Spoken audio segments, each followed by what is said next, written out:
As someone who did everything right, quote unquote, you know, I graduated high school, I went to college, got my degree, graduated college, moved out, got my first apartment, moved to another city, did all the things of the things. And now I'm here to tell you that I I drank the Kool-Aid in my early 20s. Now that I'm going into my 30s, like I'll be 30 next month. I promise my 30s are not going to be lived like my 20s. This whole grind, let me keep trying to find my purpose and keep trying to find my career and like, what am I, that's coming to an end. Because I had to just be real and just like really think like, what exactly am I working towards? Well, what I could tell you is you're working towards a better future. You could either suffer in success or you could just suffer and deal with the pain of being poor, broke, and not having. So it's like choose your hard. Either way it goes, you're going to have challenges. So he mentioned in his 20s, he was looking to climb the ladder. That's a progression in life. I don't know what people think that you're just supposed to graduate college and everything's going to be okay.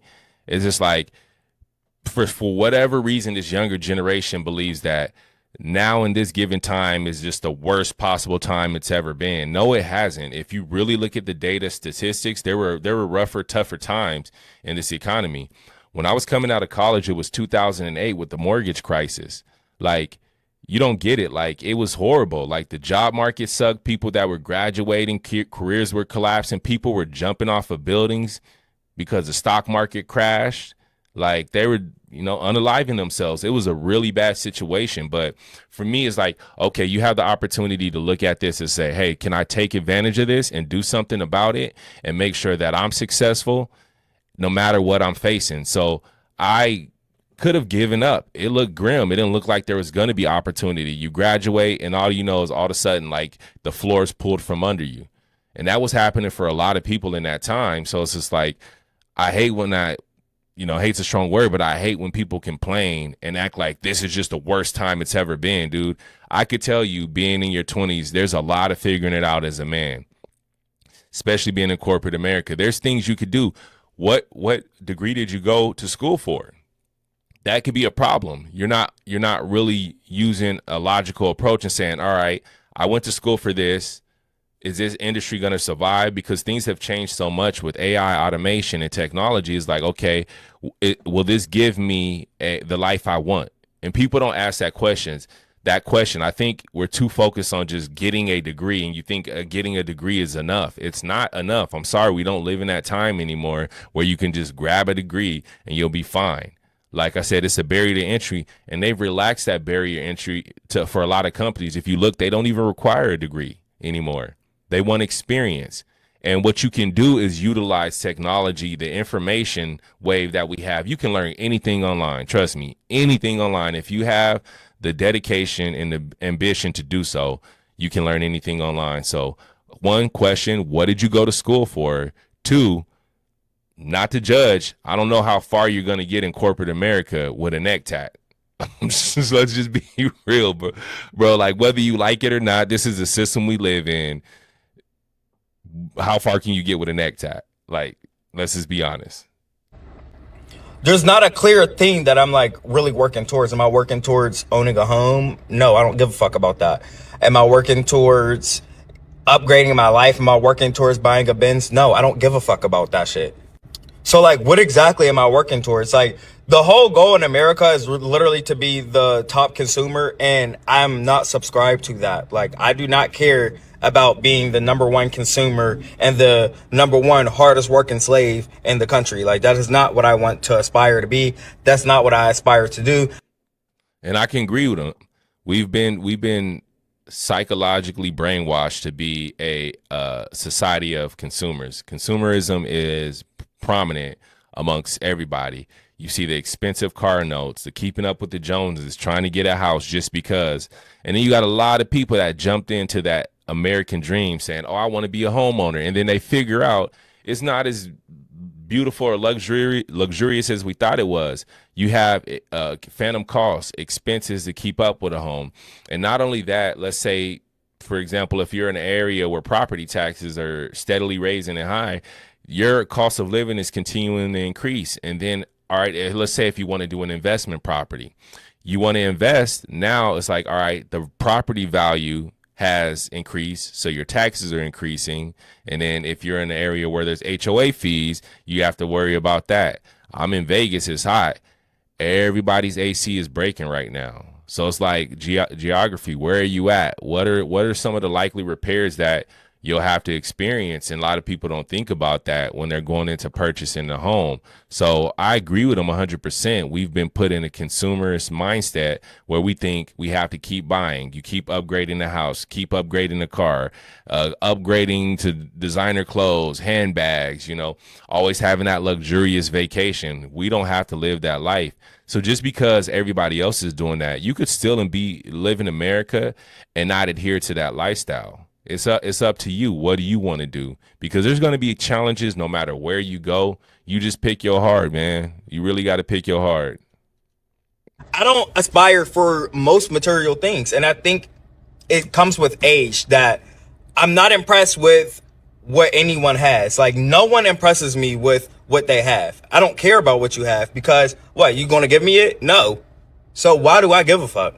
So I am absolutely making it my 30s to one, just try to find things that I like to do. Like, I'm falling in love with fun.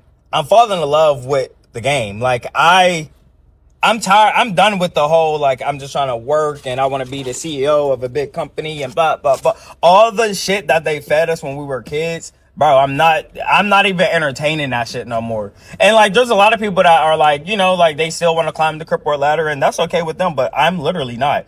Like, I'm tapping out right here, right now. It's a wrap. I'm spending my 30s getting out of this fucking country. Like, I want to make it a point to, by the time I am 40, I need to be established and living in another country. I don't see me having a future in the United States. Like, I don't see that. I don't see a future in the United States. When I think of 10 years from now, I definitely don't see it in the United States. Okay, I mean, from that perspective, I could understand that, like, you don't want to stay in the rat race, but you got to also take in consideration, this is one of the most, I guess, productive places to be if you want to grow a business, if you want to grow a personal brand.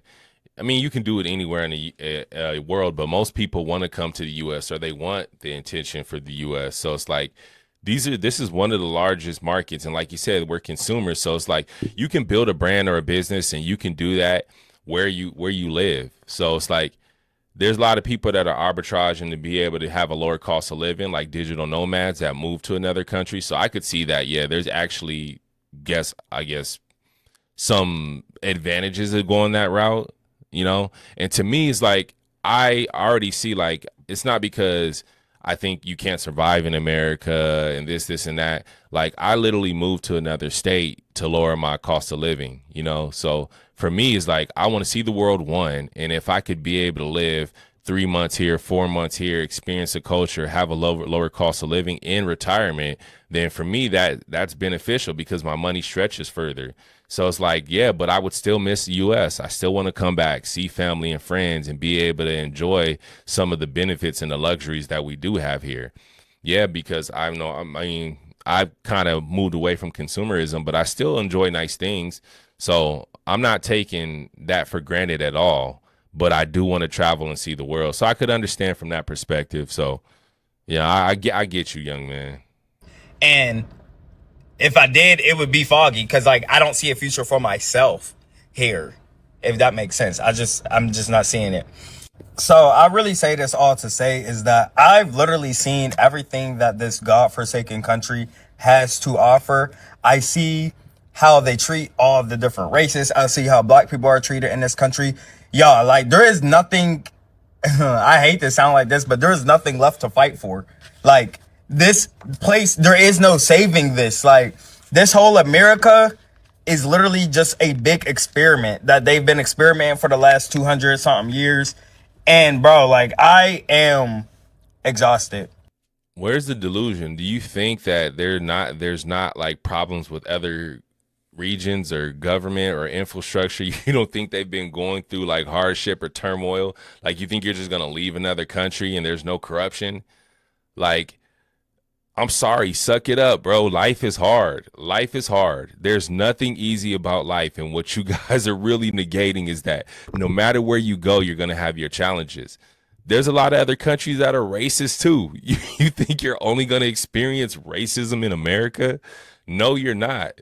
So it's like when I hear this, it drives me insane. It's like, yes, know our country and the history of this country, but also understand where you're going. I've seen a few videos out there online where people will go to a completely different country, just jump out there and think that you're able to have those same freedoms and the liberty to talk about government and do certain. Some places you'll get executed for speaking out against the government. You can say whatever you want about the president, administration, or politicians, and they're starting to screen a little bit more, but it's to the point where you can still get away with saying a lot of things, you know? So it's just like for you to put yourself in a predicament where you think it's all peachy keen just leaving America. You don't have to climb the corporate ladder. There's other things you can do. And a lot of times people are too tied into working. Why can't you just go there, earn your money, and then put your time and energy and passion into something that you do like, that you do love? Create your own. You can do that. You wear your heart on your sleeve and you think that every job's supposed to be like a dream. Like that's not what it is. It's hard to grind. You got to take care of your business. So let me know what you think in the comments. I think he needs to toughen up. Is it hard here? Yeah, it's going to be hard anywhere you go. Anytime you want something worthy of acquiring, you're going to have to do the work. So give me a like, comment, subscribe, turn on post notifications. I'll catch you in the next one. Peace.